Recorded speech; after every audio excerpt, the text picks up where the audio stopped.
Welcome back to the Deep Dive. We're your shortcut to getting properly informed, and today, wow, we're diving into the first ODI between South Africa and England. Happened just yesterday, September 2nd, over at Headingley, and let me tell you, it was, well, unexpected. Definitely unexpected. Our mission today is to unpack it, all the key moments, who really stood out, and what this, frankly, stunning result means for the rest of the series. We want to give you the story behind the score.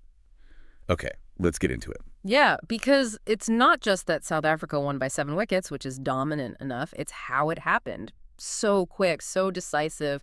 England, known for their batting power in white ball cricket. Absolutely. Just folded, bowled out for a really low score super quickly. Felt more like a T20 than a 50-over game. Right. So we'll walk you through it right from the start, from the toss, and see how South Africa just completely dismantled them. It was quite something to watch. Okay, so let's start there. The toss always feels like the first strategic move. What happened? Well, South Africa called correctly, won the toss. And their captain decided to bowl first. Bowl first at Headingley. Interesting call. It can be, yeah. You're essentially backing your bowlers to use any early help from the pitch, maybe some moisture, some movement, and it puts the pressure straight onto England to post a score. A bit of a gamble, maybe, but a clear sign they fancied their chances of restricting England. And boy, did that gamble pay off. England's innings. I mean, brief feels like an understatement. It really does. They were all out for just 131. 1-3-1. Yep. And get this, in only 24.3 overs. Wow. That's less than half their allocated over. Exactly. For a 50-over match, that's, well, it's a collapse, a proper collapse. Yeah. Especially for a batting lineup like England's. It was quite shocking, really. Astonishingly quick. You mentioned it unraveled fast. Who went first? Where did the trouble really begin? It started very early. Ben Duckett, he went first. Score was only 13 for 1. 13 for 1. That's shaky. Very shaky. I was just into the third over, so immediately, alarm bells. Then Joe Root followed not long after. England were 44 for 2 then, inside the 8th over. So 2 key early wickets. That definitely sets a bad tone. It does. It immediately puts doubt in the dressing room, puts pressure on the incoming batsmen, and South Africa were, clearly up for it. Okay, so early trouble. Yeah. But was there one moment, like a single point, where it went from a bit tricky to, oh dear, this is falling apart? Yeah, I think there definitely was. Most people point to the run-out. The captain, Harry Brook. The captain going via run-out, never good. Never good. It was messy, a real mix-up. The score was 82 for 3 at that point. Losing your captain is always a blow, but losing him like that, it just screams pressure, maybe a bit of panic setting in. Brook's usually so calm. It felt like that was the moment the belief just drained away. You could almost feel it, couldn't you? That sense of, uh-oh. Absolutely. It wasn't just the wicket, it was the way it happened. It seemed to trigger the rest of the collapse. The middle order just couldn't recover after that psychological hit. Right. So with wickets falling like that, was anyone trying to, hold the fort for England? Put up a fight? Yeah, you have to give credit to Jamie Smith. Amidst all that chaos, he played really well, actually. Top scored with 54, and it came off just 48 balls, so he's trying to counterattack, trying to wrestle back some initiative. A lone hand almost. Pretty much, yeah. He was trying to anchor things, but the wickets just kept tumbling at the other end. South Africa's bowlers gave him no support to build with, so a brave effort from Smith, definitely. But it just highlighted how much pressure the whole team was under. Okay, so let's flip the coin. England crumbling means South Africa's bowlers must have been on fire. Who were the main destroyers? Who really ripped through them? Oh, absolutely. The bowlers were superb. Keshav Maharaj, the left-arm spinner, was just outstanding. Maharaj, right? He often is. He was incredible here. His figures were 4 wickets for just 22 runs. Wow, 4 for 22. And that was in only 5.3 overs.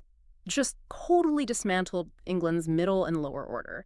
He wasn't just getting wickets, he was giving away nothing. Incredible control, subtle variations, just masterful spin bowling. Especially on a Headingley pitch, which isn't always known for massive turn early on. Exactly. He found just enough grip, used his skill brilliantly. He was the key man, no doubt. And he wasn't operating alone, I assume. Who else chipped in effectively? No, he had great support. Wiaan Mulder, the medium pacer, bowled really well too. He picked up 3 wickets for 33 runs.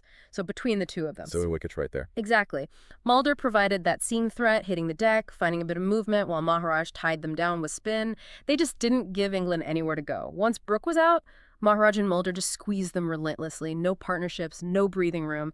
A really clinical bowling performance. Okay, so England all out for a paltry 131, the target set. Did South Africa knock this off easily, or did England manage to create any nerves in the chase? Small targets can sometimes be tricky. You'd think so, wouldn't you? But South Africa were having none of it. They were pretty ruthless, actually. Reached the target, 137 for 3, in just 20.5 overs. So won by 7 wickets with loads of time to spare. 20.5 overs. So even quicker than England's innings lasted. Yep. No real jitters, no drama. They just went out there with a clear plan to attack and finish the job very professionally. Made it look easy. So who led that charge? Who made sure there were no slip-ups? That would be Aiden Markram. He was brilliant. Markram, yeah. He can be destructive. He certainly was here. He smashed 86 runs off only 55 balls. 86 off 55. Wow. Yeah, just took the game completely away from England right from the start. He hit boundaries all around the ground, looked in total control. He and Ryan Rickleton, who made an unbeaten 31, put on a big opening stand that basically killed the contest there and then. Really dominant batting. It sounds like it. But while Markram was blazing away, did any England bowler manage to, make a mark? Any resistance at all? There was one bright spot for England with the ball. Adil Rashid, the leg spinner. Rashid, okay. He bowled well. He actually picked up all 3 South African wickets that fell. Finished with 3 for 26. And notably, he did get Markram eventually. But, by then the damage was pretty much done. Too little, too late, maybe. Exactly. But Rashid showed his class, kept plugging away. He was the only one who really troubled the South African batsmen consistently. Right. So looking back at the whole match, the toss strategy, that shocking England collapse, the Maharaj masterclass, the Markram demolition job, who's the standout? Who gets the player of the match? Oh, it had to be Keshav Maharaj, no question, really. Those figures, 4 for 22, in the context of bowling England out so cheaply, that was the performance that truly defined the match. He ripped the heart out of their innings, deservedly player of the match. Makes sense. And what about the series? It's a 3-match series. What does a thumping win like this in the first game mean? Well, obviously South Africa go 1-0 up, but it's more than that, isn't it? Psychologically. Big time. It sends a huge message. It says, we're here, we're in form, and we can dismantle you. It puts immense pressure back on England. For South Africa, it's a massive confidence boost. For England, it's a real wake-up call. They've got a lot to think about before the next game. It really sets a dominant tone. Okay, so wrapping this up for you, our listener, what have we seen? A South African side totally on top of their game, particularly with the ball. Keshav Maharaj spinning webs. An England batting lineup that just collapsed unexpectedly fast. And then a chase led by Aiden Markram that was brutal and efficient. A very one-sided start to the series. Yeah, and connecting that to the bigger picture, that dominance gives South Africa the lead, obviously, but it also asks some tough questions of England. How do they bounce back from that? What changes do they make tactically or even mentally?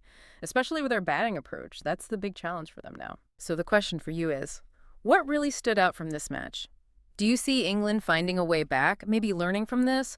Or has South Africa already laid down a marker that's too strong for this series? Something to chew on before the next ODI? Definitely something to think about.